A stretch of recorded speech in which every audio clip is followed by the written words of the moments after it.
Ladies and gentlemen, welcome back to RX Radio. Special episode today. As always, anytime Phil Smith is here, we're going to talk nutrition. He's going to talk nutrition. I'm just going to ask a bunch of ignorant questions. But before we get into that, just to let you know what's coming up through Prescript in the near future. Right now, we currently have the fall semester of the level 1 up for sale. So it's open for registration. So if you're interested, head on over to the website, put your email down on the email list, and we will send you some information about that. 16 to, I think it's gone up to about 20 weeks at this point. So it's a pretty lengthy course. You get the level 1 manual with that. You get a plethora of additional add-ons. One of the most valuable is, we'll say the most valuable is the community. And that means a lot of things. You have access to the Prescript Collective with that, the Discord channel. You can talk to our Prescript coaches from all over the world, pretty much 24 hours a day. Ask questions, network, just talk about things that are on your mind. That's a huge asset to this course. And then on top of that, you get access to our live lab sections for Q&A with all of our lab instructors. James Mack, Killian Hamilton, myself, Eric McGarrett's in there, Kyle Baxter's in there. Who else? James Thayer. So you have access to all of that. More relevant to the podcast that we have today is we have Phil Smith. He teaches our sport performance nutrition course. That's going to be launching November of this year, so keep your eyes open for that. And he's going to be doing a webinar early October about post-competition dieting. So, Phil, you can probably describe that better than I can. What does that webinar entail? Yeah, so first off, while it's structured around things like post-competition dieting, it should also be expressed that it is applicable to people who have just spent or work with clients who have just spent long periods in dieting processes. So, for example, if a person has come to you, a new client's come to you, they've been in a deficit for an extended period of time, the same rule can be applied, right? Because the same physiological and psychological and also behavioral aspects still apply. So when you're trying to take somebody out of maybe a personal belief system or out of even just the physiological processes that's occurred or down-regulated itself in a post-dieting period. And let's use the term post-dieting as opposed to post-competition dieting, although the competition is basically the extreme version of that. The same effects are going to apply. So we go through obviously the physiological effects, what you could be seeing, maybe some of the concerns around it. So for example, like digestional concerns that may be present in that post-dieting position as well. Because of course, one of the symptoms of a thing called LEA or low energy availability is disruption of digestion. So, and a lot of people sort of try and do things like removing FODMAPs or removing certain foods, eliminating gluten or dairy, when in actual fact, it could be actually an energy balance issue. So we go through those things. We also go through some behavioral instances as well. We'll touch on the menstrual cycle for females, because of course it's very prominent in females to see both physiological responses and also psychological responses as well. And we'll also talk about the likelihood of statistical return of the menstrual cycle within female clients too. So all of those things come together. It's going to be a great talk. I really love talking about this topic because it's one of the ones that's often forgotten. I love Luke Lehman saying, he talks about the after photo. We have the before photo, we have the after photo, and we have the after photo. And there's not enough of that care taken in the after photo. So making sure we do look after our clients after the fact is just as important. We look after our clients into the fact. Unreal. Yeah, I can't wait to tune into that one. And keep in mind, if you're listening right now, that is absolutely free. So you get to dive into the brain of Phil Smith and his wealth of knowledge and experience with this for free in that webinar. So don't miss out on that one. Again, hop on the email list at www.pre-script.com and you will get an email letting you know when registration is open for that. Awesome. Yeah. You said a lot of things in there that I kind of want to dive into in this podcast because mostly just out of my curiosity. I have enough nutritional knowledge to tell people I don't know what I'm talking about and then refer them to you. So this is my chance to kind of exploit your knowledge on this. And I think one of the big things that I have to manage, because I work with a lot of strength athletes, is the psychological aspect of this. Is something that you mentioned very early on in that little spiel, that I think people have a very emotional attachment to the way that they eat. And that's something that is very personal to them, that once you start to offer suggestions, there's a lot of times you can be met with resistance. And Absolutely. with that, Yeah, absolutely. The one that I see the most is there's a disconnect between people's understanding of the way that they need to eat and how that's going to have implications on their performance, which is exactly what you teach for us. But the one Mhm. that I get met with resistance on the most is changing people's diet around gaining strength. I think two common goals that probably you and I work with are people that want to get stronger and people that want to change their body composition. And I think largely people don't understand, uh, and this is more the general population, not people that have sport specific goals, but they don't really understand the implication of nutrition on that. I think a lot of times they think that they just need to train harder or lift heavier or get on a new squat program or whatever that might be, and I see it all the time. But people don't understand how to properly manipulate their nutrition around performance goals. So my question for you is, how does that conversation usually go with you when you try to break down some of the psychological barriers around people's diet and their emotional connection to it and making changes so that they can be effective in meeting these goals that they have? Yeah, that's a really good question, and you're absolutely right. There's a lot of people who come with certain intentions or certain sort of targets or goals, and yet what actually occurs is they're generally under consuming. It could be a complete under Yeah. consumption. For example, total calorie intake. It could be under protein, so protein could be low. It could be very poor levels of actual energy availability by the way of carbohydrates, for example, or it could be a hormonal issue by the way of very low fat intake. And you generally see that spectrum come with age, and that sounds really weird to say, but if you're working with an older client, generally in the late 90s, there was a fear of fats. So everything was low fat. And Yes. then in turn, a lot of those products that were commercially available were high sugar. In the new population, you might see some aversion to things like grains or dairy, as I mentioned before. In the Western world, plant-based diets becoming more prominent. However, globally, meat consumption is actually going up because of the wealth factor in things like India and China and places like that. So these are all factors that we can talk about. And with the multicultural aspect of the Western world these days, these cultural implications can become really big as well. But first off, we have to decipher, hey, what is the objection? What's actually sort of holding that person back? And again, it could be, let's go with total calories, for example. And Mm-hmm. a lot of it is the attachment with fullness, so feeling satiated or overly satiated, I should say. So, with that in mind, we start to look at their food choices. We might initially start with the change of increasing just caloric density of a food. So, going, for example, before we change the volume, we might shift their intake across to a higher density food, so high caloric density. And then over time, we might change that back to a volume, and we basically stagger it. So, we're going up in density, keeping volume low, and then going up in volume, keeping caloric intake the same, and then going up in density again, and then back in volume. And we do it in almost like a ladder system where we go back and forth between the two over time. But the psychological aspect is I generally try and start around the workout. So you introduce something that's what's called peri-workout nutrition, so nutrition relating to in or around the session, and you generally use a demonstration technique. So you say, listen, hey, if we introduce a carbohydrate here or introduce a food source here, how do you subjectively feel with more fuel in your system?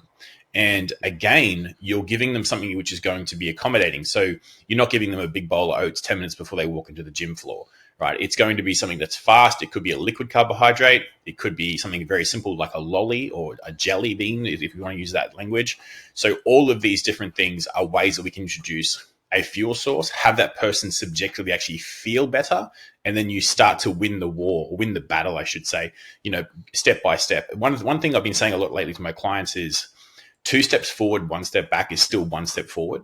So having this conversation where, hey, listen, you can't win all the time. There's going to be periods of regression, but as long as that regression stays ahead of where you started, you're okay. Yeah. Yeah, I think that's a really good way to look at it. And something you mentioned there is subjective sensations.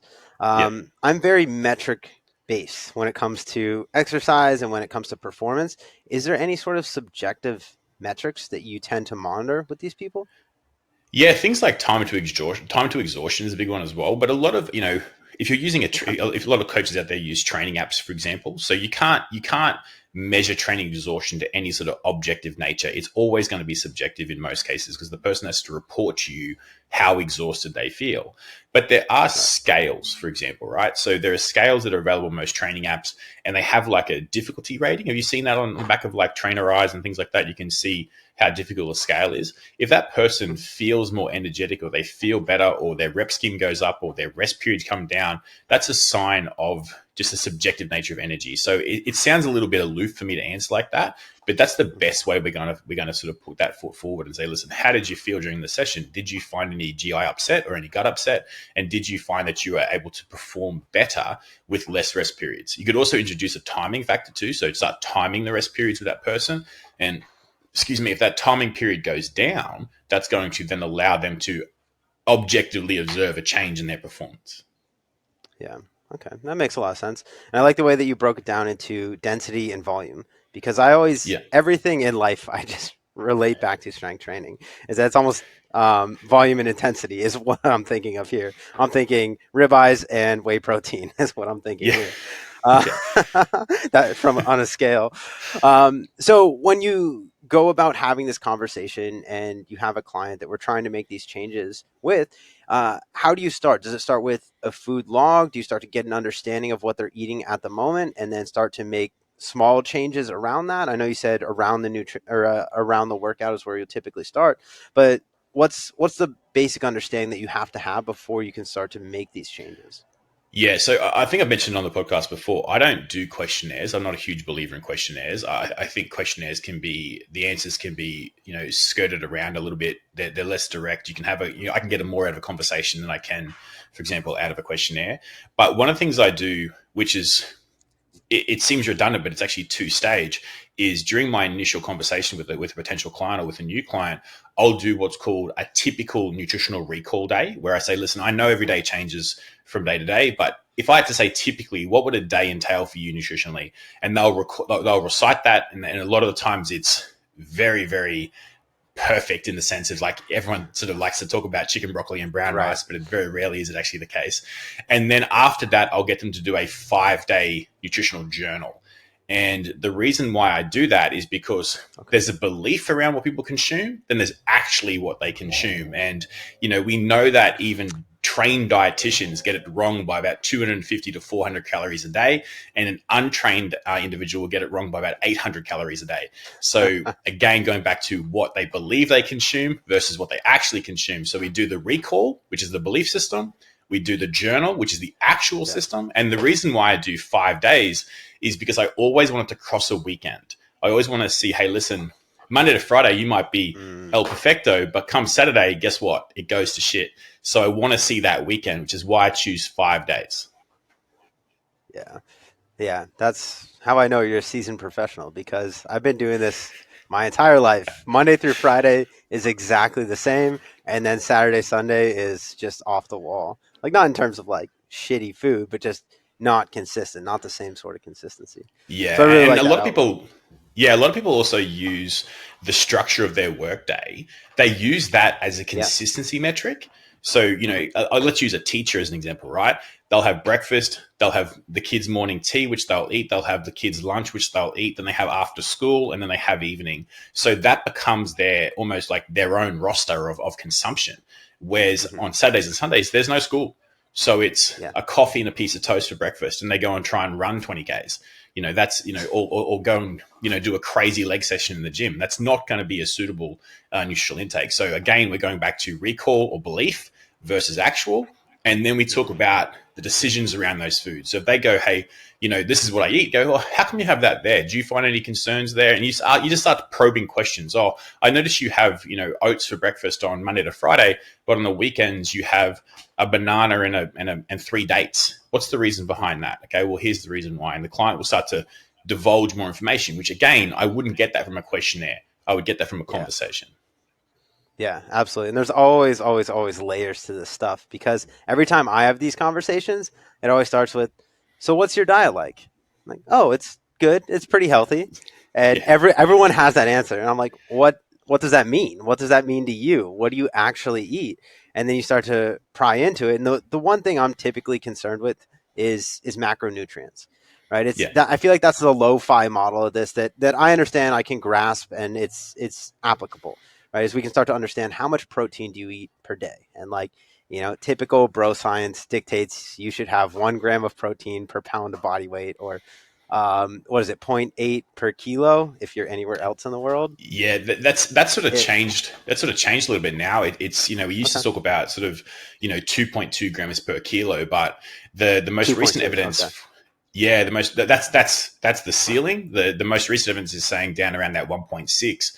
But there are Okay. other reasons why we give people more protein. So it's whilst the research suggests 1.6 is where it's at now, the truth is, what's the purpose or what's the intention of having a higher protein intake? And it could be training frequency. It could be belief Yeah. systems, going back on what we started this conversation around. So personal, individual belief systems. It could be Yeah. a presentation of an injury, for example. It could be just the fact that we know that protein is satiating. So it could be the fact that that person has has a snacking type behavior. So bringing in more protein is going to not detriment them in any way unless there's an existing health concern. And even that's questionable these days. But then from there, we can go, all right, let's create a higher protein intake for a number of reasons. And as long as we're discussing that with the client and keeping that book open, and the reason why I like to keep the books open as to why things are happening is because there's so much noise coming in now, right? From social media, from media, from all of these different things that are creating these additional signals of noise. And this goes back to what I said before about, you mentioned before about your clients who say, no, I eat pretty good. Okay, Yeah. well, what's pretty good to start with and what's your understanding of pretty good, but also going back to what I mentioned at the very start is age relationships with pretty good. Is it pretty good because you learned your information in the 1990s, or is it pretty good because you learned information in 2014? Are you a former Poliquin type person who has meat and nuts for breakfast every day? What's pretty good? Yeah. Yeah, absolutely. And I think a big thing for me is just monitoring protein intake. I mean, I know Yeah. you probably go into a lot more detail about this when you have people journal their food for 5 days across the weekend. But I think that's where this always starts for me. And that's kind of where I live with this. And it's served me relatively well over my training career, is that there's times where I'll really tighten it up and I'll do the food log and I'll do the macros and I'll have a specific caloric intake that I'm trying, a specific macronutrient distribution that I'm trying to hit. But when I'm not in those periods where it's not so specific, I can always maintain progress if I put some sort of importance on two things. It's overall protein intake and then carbohydrate timing. Those are the two things that I Mm. really focus on. And then fats, to me, you kind of mentioned it. That's how I'm feeling, how I'm recovering, how I'm sleeping is really how I judge if I'm eating enough fat. If I'm having trouble sleeping or I'm waking up and I'm just not feeling rested, then to me, that tells me that I'm not eating enough fat in my diet. But I mean, I've been doing With this protein for though, decades. And go ahead, please. yeah. Also, I was going to say with protein, it goes even deeper than that. So, firstly, what source of protein are you using? And this is not a direct question to you, but more of a rhetorical. It's like, all right, when we look at protein intake, Yeah. that's great. But are one of the things I see a lot, and believe it or not, I see this a lot in elite athletes, is they start to become very reliant on what I call fast form proteins. So, fast form proteins are things like whey protein, Greek Yes. yogurt, Yeah. cottage cheese. And it's an evolution of the bro world, right? But they become very heavily reliant on protein powders mixed in oats or, fitnessy style foods where some idiot's fucking making protes, with some ridiculous fruit mixed in with some crazy custard that's made. I can't, I'm not a huge fan of these gym bro style meals that have become very popular. So when someone says, hey, listen, I eat 2.4 grams of protein per kilo.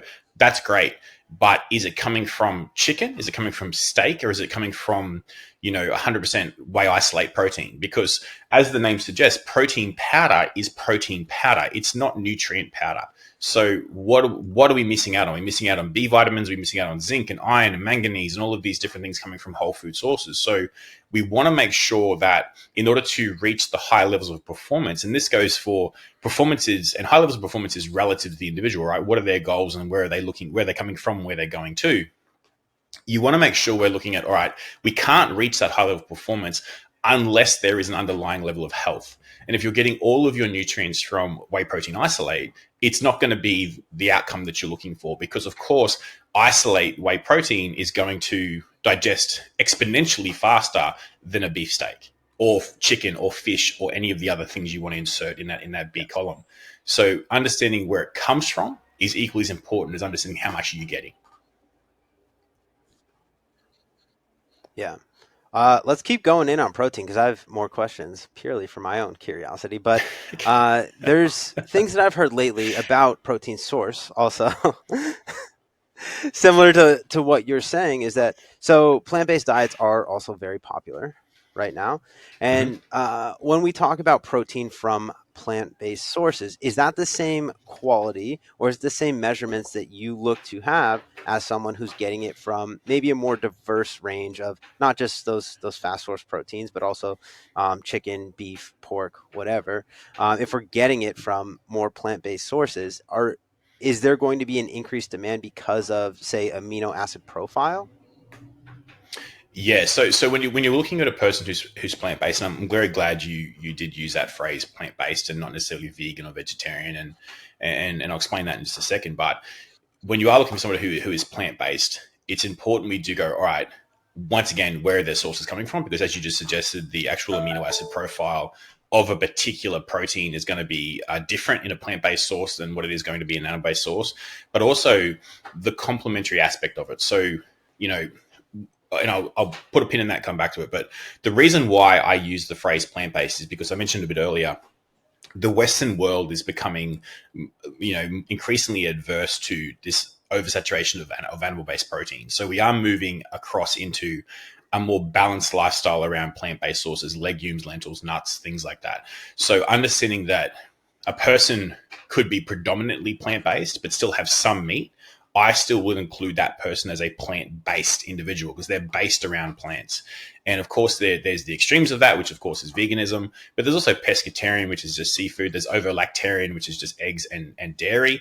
There's all of these different subsets, but primarily those people will get most of their protein sources coming from a plant-based source. So again, going back to what I was saying before, we're going to have an array of amino acids, which there are some, in some cases, there are some unscrupulous brands or less than scrupulous brands who'll talk about what's called a complete protein. So a complete protein is a protein source that contains all 9 essential amino acids. So ranging from, your 3 BCAAs to the other 6 essential amino acids. And the one that gets dropped a lot is things like tryptophan and a thing called histamine. So they're the 2 that go missing the most, and also methionine as well as one of those as well.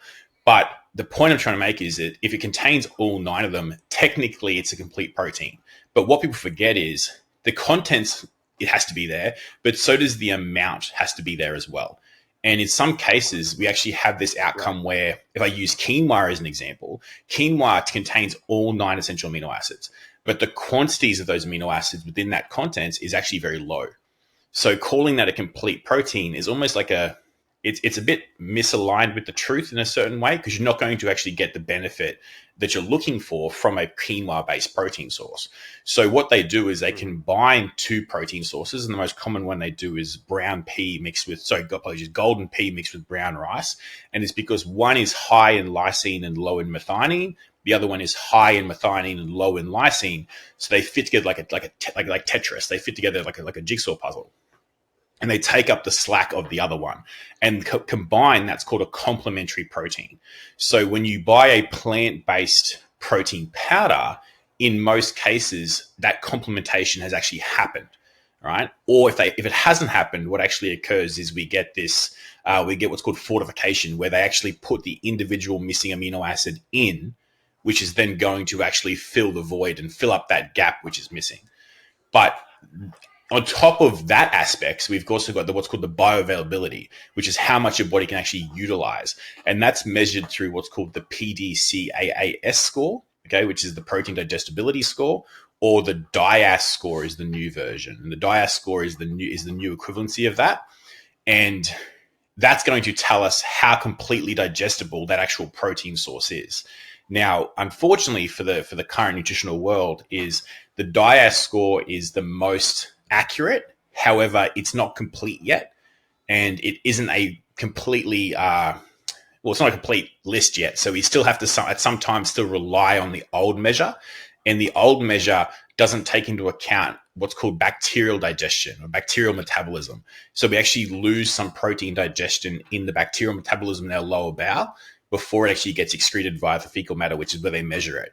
When it comes to the DIAS score, they actually go into a pig's intestines and remove it from the ileum, and they measure it before it hits the bacteria, which means it actually gets measured more accurately. Now, that was a lot of information just there, but the short answer to that, the too long didn't read conversation Yeah. is animal-based proteins are going to have your best, most complete version of amino acids and be more bioavailable to you than a plant-based option. So if you aren't adverse to animal-based proteins, please always opt for those and include them to a suitable level, and then fill in the gaps with your plant-based proteins where possible.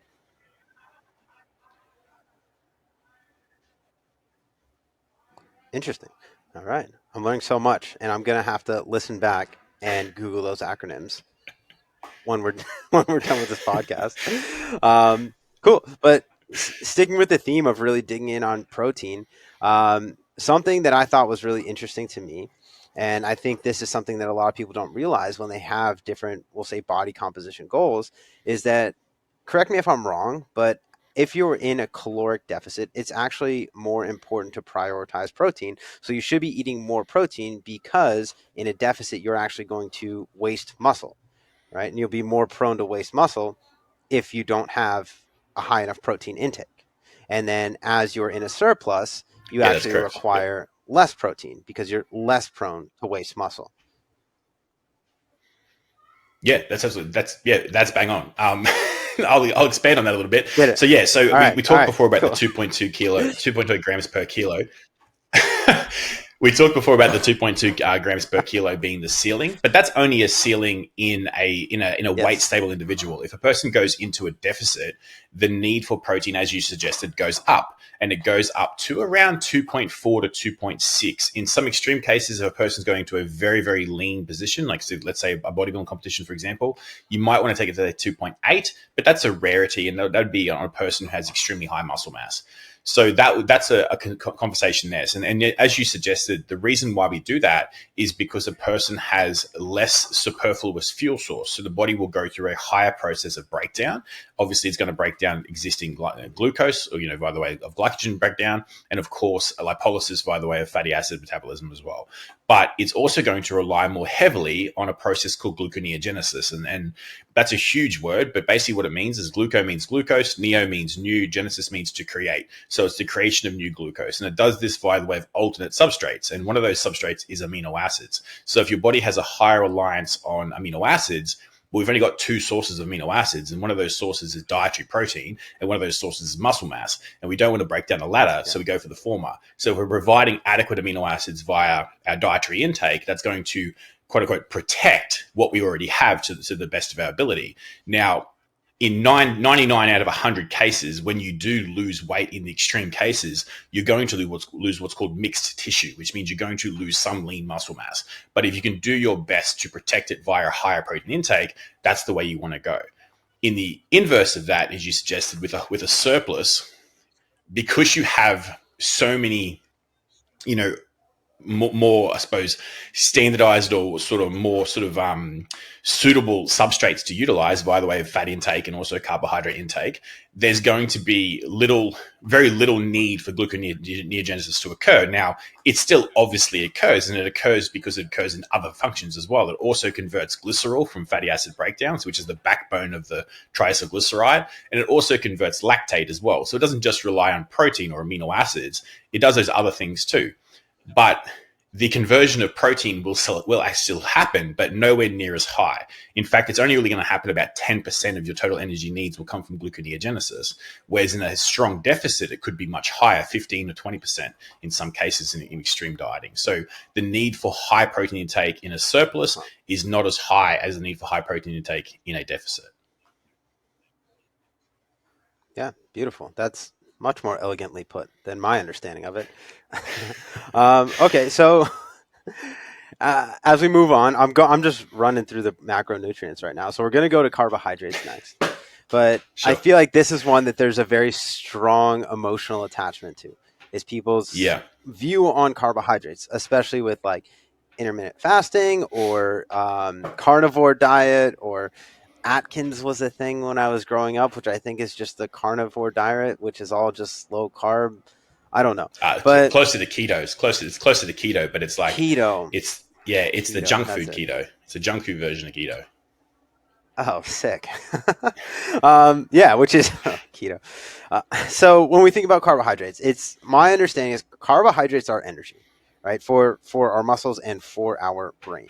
So there's this kind of movement where people just reduce carbohydrates and maybe actively try to get into ketosis. Uh, what what is why? What is the benefit to this? Is there a benefit to this for someone that's chasing performance? Is this something that should even enter the conversation? It should enter the conversation, but not probably for the reasons that most people think. So, Okay. carbohydrates, as you suggested, are the body's path of least resistance when it comes to fuel availability. So, obviously, our body has a very simple process of breaking down carbohydrates. It goes from either monosaccharides, disaccharides, or polysaccharides. So just either singular, duplicate, or long chains of carbohydrates. They break down in their simplest form, goes into the bloodstream. We release insulin as a response to that. Insulin is a transporter hormone, so it actually attaches itself to the cell.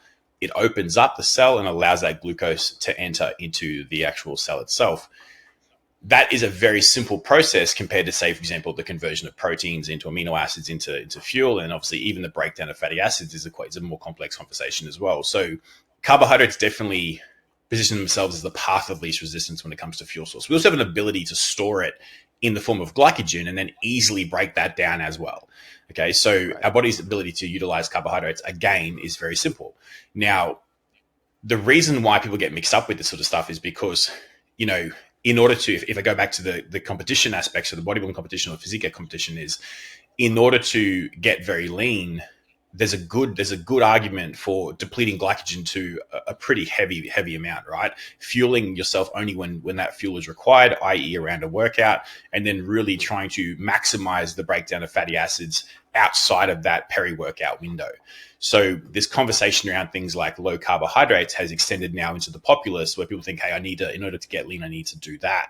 Well, you're not trying to get to 3% body fat for 3 hours. You're trying to get to a more comfortable level, I suppose you would say.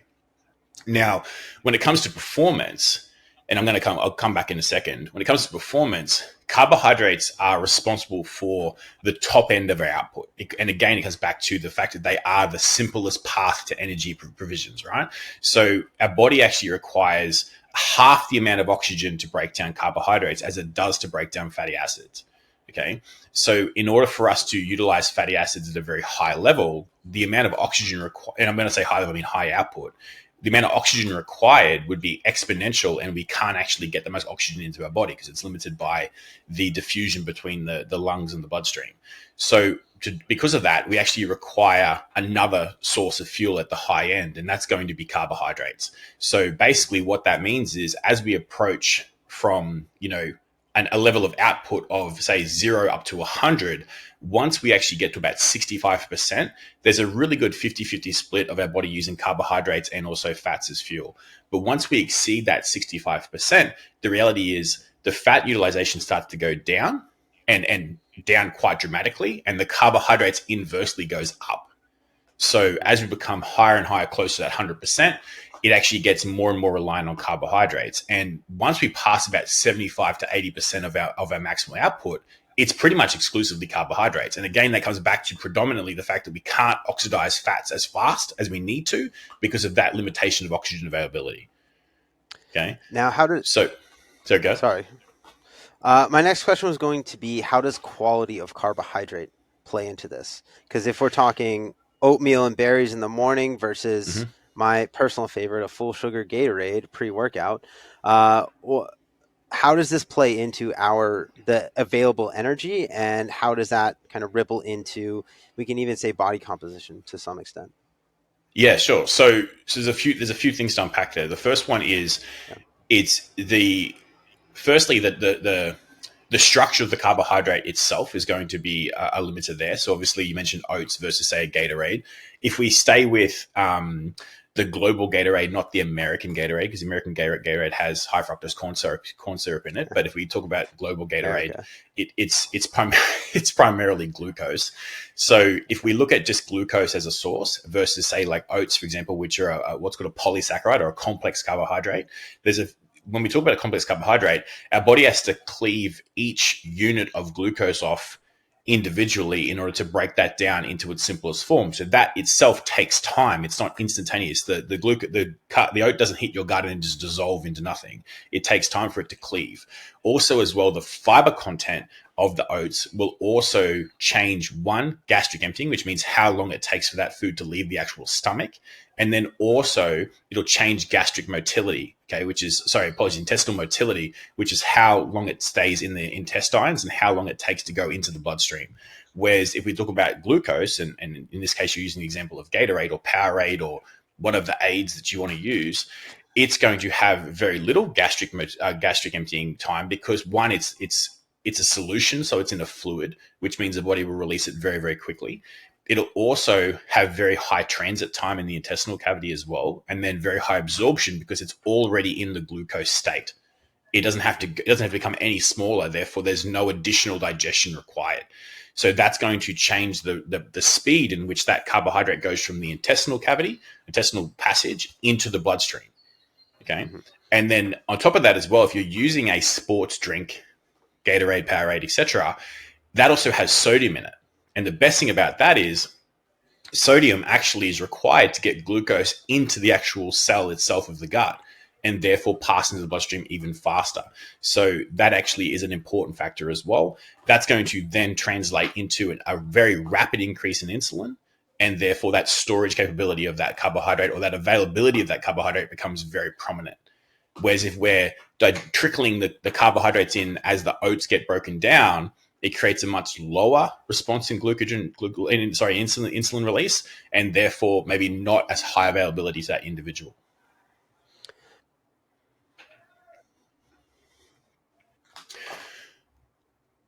Right. Sure. The implications of that are generally a very high availability of energy. That's obviously the first one. The second one is potential gastric upset. Right. If you're taking in a product which has a high fiber content, and let's stay with oats for this conversation, or even actually raspberries. Raspberries have a very high fiber content as well. Dates or figs, another option as well, which I've been seeing lately as well. So foods with high fiber, that can create a disruption or a discomfort in the gut and can create actually a humoral immunity response, and you may end up shitting yourself during a high intensity output. So, for example, you've seen marathon runners actually shit themselves, and this is actually in the sports nutrition course. I actually play a video of a poor marathon runner, a lady actually running along and just evacuating her bowels as she runs. So it's pretty graphic. Yeah, in the endurance based world, that's what happens. It's quite common, to be honest. You could also, if it's still in your stomach, can actually come up the other way as well. You can end up seeing an individual on the side of a run vomiting as well. That's another response that actually occurs. But when it comes to just general performance, you're going to have a capacity of output. So you're not going to feel as energetic as soon, and therefore you actually may see just a limitation on performance, because of course that person isn't actually getting the glucose required in order to perform a certain kind of way. And just on top of the additional factor, timing around peri-workout is very important too, and more so important in endurance-based stuff rather than is in actual gym-based environments. And the reason why is because, one, contrary to popular belief and people's posting of their Apple Watch in their stories, they're not burning 1,000 calories in a workout. All right, it's not happening. Okay, Apple Watches and fitness devices are about 45% out from what they actually burn. So the general activity of a resistance-based session is about 200 to 350 calories is what's seen to be either general or vigorous. Okay, so people like to say that they burn 1,000 calories before 7 a.m. If that was the case, we'd all be shredded. Okay, so it's not the case. All right, so but the point of that is that in endurance training, if you take in so let me jump this head there, right? Because of that fact, because we don't burn as much as we think we do, in most resistance environments, our muscles have adequate glycogen storage already. Okay. there is an over reliance on pre-training carbohydrates in the resistance world. People tend to try and pump in like 40, 50, 60, 70 grams of carbohydrates before they do a resistance session. Now, in extreme cases where certain PEDs have been used or exogenous insulin's been used, that may be required. But for the average person, 1 to 2 grams per kilo of body weight pre-training is more than enough. That equates to somewhere between 30 and 45 grams of carbohydrates before they train. Anything more than that is unnecessary in 9 times out of 10 cases. Okay, so that's the first thing to point out. But when it comes to the endurance world, the timing prior is very important. There's this dead man zone which exists that you have to be careful of for people who are prone to it. There's this thing called exercise-associated hypoglycemia. And if you actually feed a person carbohydrates within this dead man zone, which is 60 to 15 minutes before a workout, what actually happens is you can actually create this effect where the glucose goes into the bloodstream, creates an insulin spike, and then the exercise itself actually also independently increases the glucose uptake, and the person goes hypoglycemic, which means low blood sugar, and they can pass out. Yeah. Okay. Now, it doesn't happen to everyone. It happens in about 15 to 20% of individuals, but that's still 1 in 5. Yeah. So try and keep your pre-training fueling to prior to 60 minutes or within 15 minutes. Interesting. Or Yeah. both. So Okay. when we're When it talking comes to about an just endurance general activity, diet, not because this necessarily is resistance making it training sound activity, but really just an good. Like I endurance should activity. just interesting. Yeah. So when we're talking about just general diet, because this is Mhm. making it sound really good. Like I should just slam Gatorades all day and say fuck the oatmeal. Is I mean, there's going to be benefits to having slower digesting carbohydrates and having fiber in Yeah, with your carbohydrates, correct? absolutely. So, So, what is the I mean, utility I of mentioned the that? word fiber a few times. Yeah. So one, the first thing to point out is that glucose-rich Right. products, which are just purely glucose, in the case of, for example, like sports drinks, they're going to be, in most cases, they're going to be devoid of micronutrients. That's the first thing. Secondly, there's Right. nothing there to fuel our gut bacteria and our gut health. So with fiber, we have the associated micronutrients, which are often contained within the actual cell structure of the plant itself. So, for example, that's one of the key things.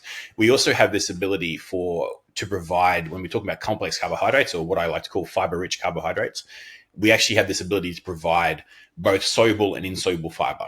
Okay, that's going to do 2 things. First off, the soluble fiber is going to actually potentially ferment in the gut and actually create short-chain fatty acids to feed our healthy microbiota and healthy gut bacteria, which is obviously positive for health outcomes. Things like cholesterol control, glucose control, helps our blood pressure, all of these different things. But then also the insoluble fiber acts like a street sweeper and actually goes through and actually clears out the old mass of the gut, right? So all of these different things are going to help both, and weirdly enough, help increase gastric motility and also decrease motility as well, because you want to increase motility in order to clear the gut so we don't have those old food remnants fermenting for days on end and actually making us feel sick and unwell. But we also want to decrease it in order for adequate nutrients to be drawn out of that food at the same time. Right. Okay. So just to use a common buzzword now for gut health. Yeah, there's a few other things as well. Gut health is one of the immediate responses, and mentioned before about the short chain fatty acids. But also, what it also does is that delay in absorption Interesting. actually helps to control like cholesterol, for example, because we're not pumping our blood full of sugar, and therefore the liver responds by increasing triglyceride production. Interesting. We're also controlling a much better blood glucose level, which is of course going to reduce the desensitization of insulin, and therefore actually help to prevent and minimize the risk of things like type 2 diabetes. We're also changing what's called the HbA1c, which is a type of hemoglobin, which actually is a long-term tracker. So it's a 3-month tracker, and that's going to respond in a certain sort of beneficial health markers as well. So all of these different things, but also helps to reduce blood pressure as well, because of course we're not putting a solute into the bloodstream on a consistent basis like we would be if we were just using straight glucose. Our On body has a fat time to sources process it and and actually fat process the consumption glucose accordingly and as it store it comes to accordingly performance. to maintain blood pressure levels as well. Going back to what you said is that performance is due to overall health. And if you're unhealthy, you're probably not going to perform well. Yeah, performance is the ice cap on the mountain, right? You can't reach the snow unless you walk the base of the mountain first, and that's the health component, right? So you need to have all of your bottlenecks cleared and widened in order to allow the whole passage to occur. You can't get to the end of the journey unless you start the journey first, and that principal foundation is health. It's always going to be health. Yeah, absolutely. Okay. Fats, Phil. That's where we're going next. So I guess my question is that there's definitely people that are adverse to fats because I think they make the very simple correlation between if I eat fat, I'm going to have more fat. But I don't think it's that simple. So dietary fat is, in my basic understanding, it's responsible for hormone production or hormone regulation on fat Mm-hmm. sources and fat consumption as it comes to performance. On fat sources and fat consumption as it comes to So first off, performance. I actually got asked this question the other day because people have this, they hear hormones and they hear fats, right? It's important Yes. we do understand that hormones are a type of sort of function or a type of cellular type in the body, right? But they're made from fats, and that's in the case of steroidal fats, estrogen, progesterone, testosterone, cortisol, even vitamin D for that matter is a type of steroidal fat. It's part of that family. It's all derived from cholesterol. But there's also peptidic hormones as well, things like insulin, glucagon. They're all made from proteins. So there are two types of hormones. And I think, John, I know you know that, but I wanted to make that clear because people hear hormones and they think fats, but there's Right. protein based fats and there's protein based hormones and there's fat based hormones, and they do very, very different things. So that's the first thing. So to go back to what you said before, yes, people do think of hormones. They think of things like testosterone and estrogen and stuff like that. But fats provide so much more than that. As they're a long form energy source as well. That's the main thing, and we have to understand. And I mentioned before about the scale of energy utilization when it comes to percentage of output. At below 60% physical output compared to that of your max output of 100%, the body is primarily going to rely on fatty acids. And weirdly enough, what the actual body does, the body releases surplus fatty acids, so fatty acid surplus to your requirements at very low output. So if you start going and walking the streets, the body actually releases fatty acids at a greater amount than what you actually require for that particular output. Okay, and it does so because in case the output increases suddenly.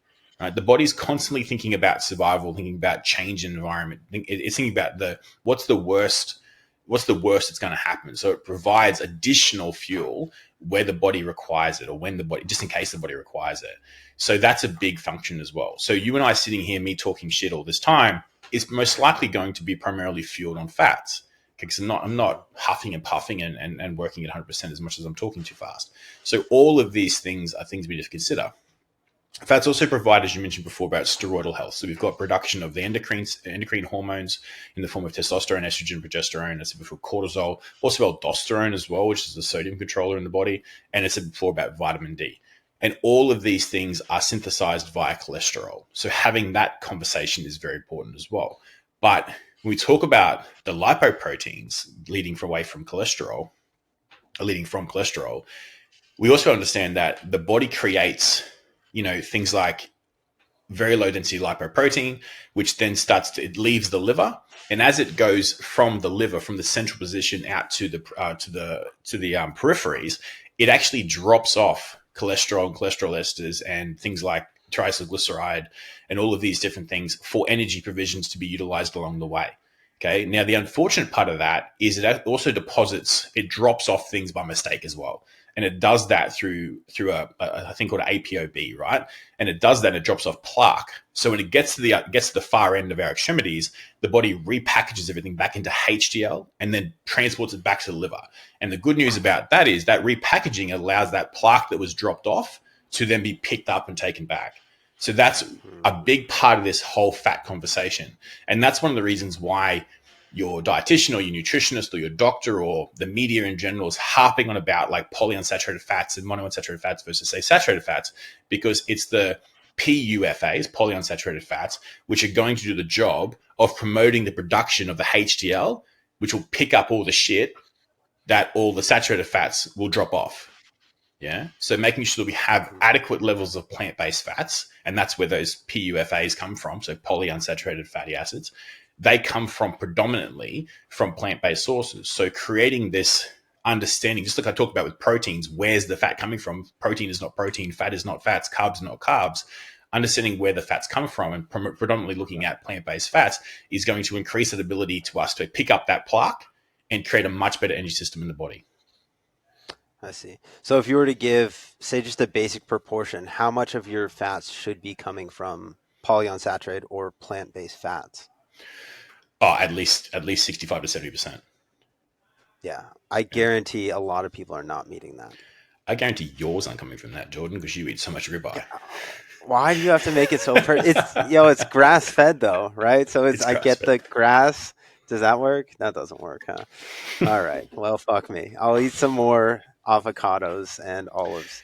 Yeah, but also you want to look at things like omegas too, right? So fish-based fats, so omega-3s, for example. So our ratio of things like EPA to DHA. So EPA and DHA are the two prominent omega-3s, and there is another one as well. ALA is the other one.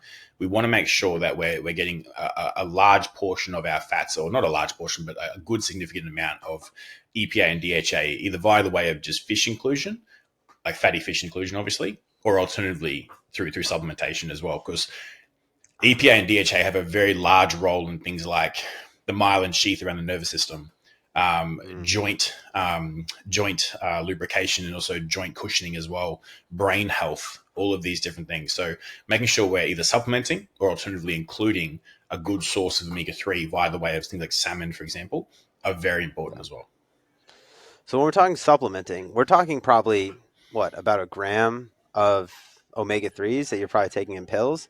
Is that significant enough to meet your requirements? No, 3 to 4 grams a day of combined EPA and DHA. And idealistically, you want to be as a 1.5 to 1 ratio. So 1.5 as much EPA to DHA and around 3 to 4 grams total. All right. You heard it from the man. Yeah. Okay. So we have covered all 3 macronutrients. It has taken us about 50 minutes to do so. I think probably the most effective place to take this next is, you mentioned that health is the base of the mountain. How do you define that? There's a range of ways, to be honest. So generally, I used to talk about being pain-free.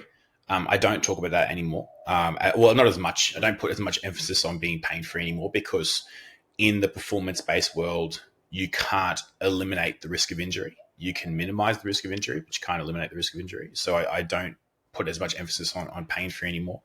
There's also, with the sheer size of the performance world as well, in the sense of like you've got, bodybuilders now, if I stick to that world as an extreme, these guys are pushing, 320, 330 pounds in the off season. That's going to put additional pressure on the joints, hips, knees, ankles.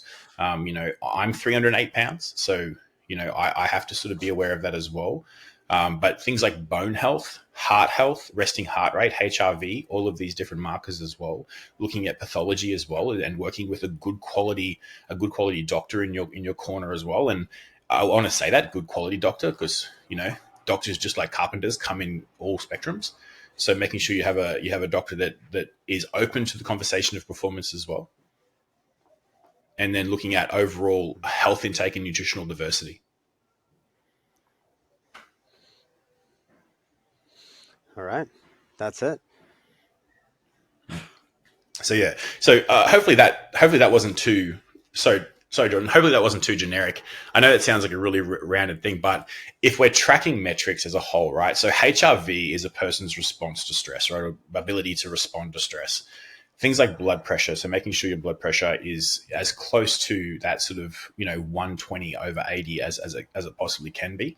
I know that's obviously a generic sort of reference range, but if we can get that person, even a larger individual, down around that number as well, it's a big factor there too.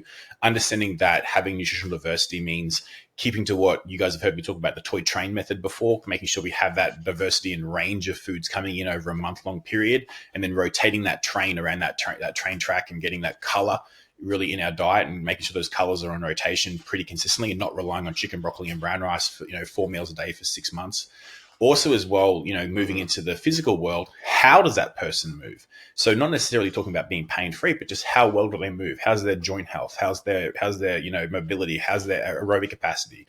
The one that I really push on, regardless of size, is aerobic fitness. Really moving into aerobic fitness, getting the biggest, baddest, baldest powerlifter on possible to jump on an echo bike for 20 minutes twice a week, or go for a walk or something like that. Do something that's going to increase the longevity. One of the ones that gets my gears up a lot these days, and I hear it, and it's been in the fitness world for a long time, is people shit on BMI. And I think they shit on it because they don't understand it. They don't understand what BMI is. Body mass index is only relevant to cardiovascular health, cardiovascular risk, and bone mineral density. That's all it relates to. It doesn't relate to anything else. So if you're talking about it means nothing because of muscle mass, it absolutely fucking means everything because of muscle mass, right? If your heart is having to work harder and your skeletal structure has to be bigger to maintain muscle mass, well, BMI is relevant. Mm-hmm. Yeah. So if your cardiovascular pressure is higher because you're larger, well, that's relevant. But people try and confuse it by saying, it means nothing because I've got a lot of muscle mass. Cool. Congratulations, you got a lot of muscle mass. It's still a relevant metric based on how hard your heart has to work. Interesting. Yeah. So you're saying that BMI is probably best combined with blood pressure as a health metric. Is that a correct interpretation of that?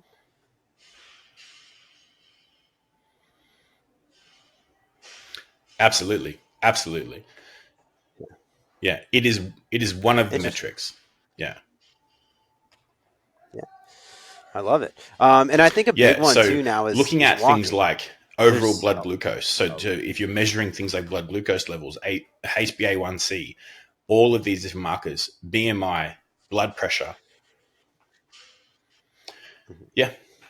To these things too, along with the subjectives, is being pain-free, moving well, not being out of breath after your warm-up sets, I think is something that's important to these things too, along with the subjectives, is being pain-free, moving well, not being out of breath after your warm-up sets, I think is something that's important.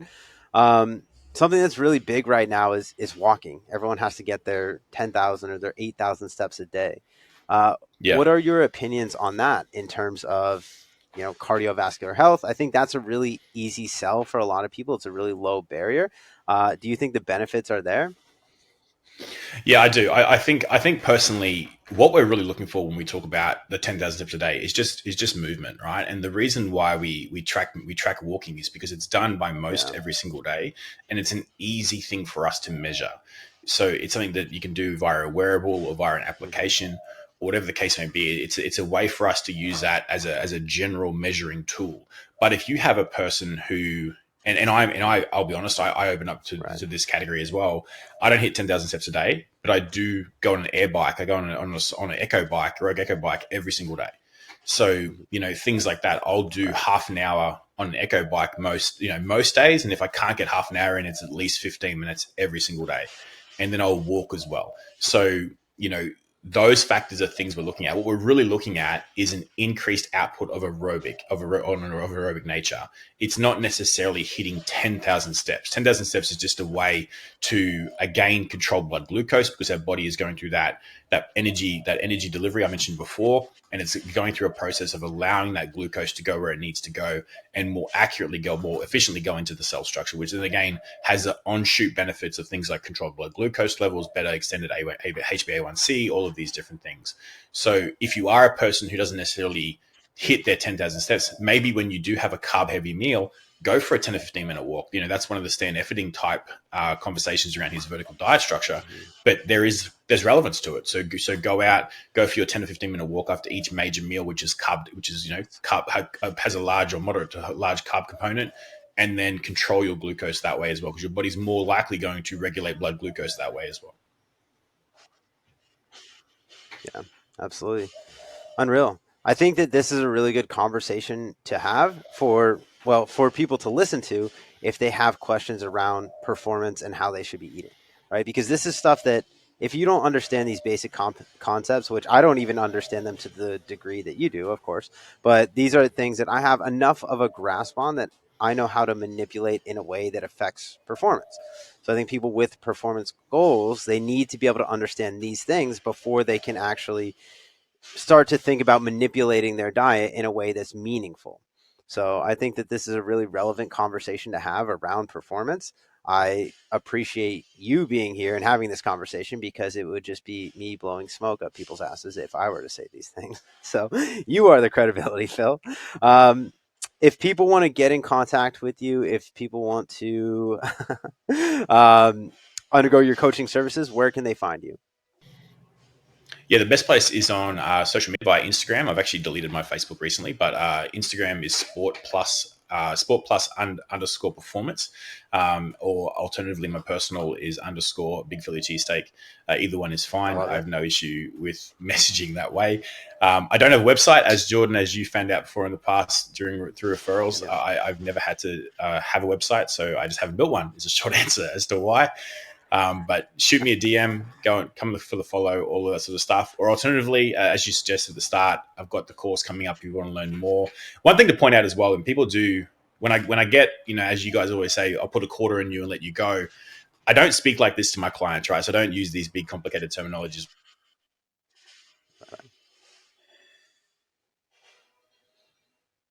So please, yeah,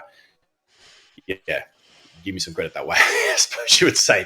Understand that I do have a variety of language that I use to different people. Absolutely. Yeah. As any good coach does. And this is me just kind of prompting you to, really have a conversation around some of my curiosities, but also because I can now refer people to this podcast that I can't have these conversations with, is just listen to Phil say it. So I appreciate you for that. Yeah. Yeah. So thanks for being here, Phil. We'll definitely have you on in the near future. We'll make this kind of a recurring segment as you are the face of Prescript Nutrition. So I appreciate you. Thanks for being here. Anything to close on? No, but just big thing we'll close on is the big one is going back to those health markers, right? So understanding that health comes from a range of metrics you want to track. So I mentioned before, just to go through them very briefly, blood pressure is a big factor, right? We'll make sure we're controlling our blood pressure through aerobic capacity and aerobic health. BMI, understanding where its limitations lie, but where its benefits are as well, and then working with a good quality doctor or medical team in order to control some of the internal workings of overall health as well, because your input dictates your output, and that's what we need to remember.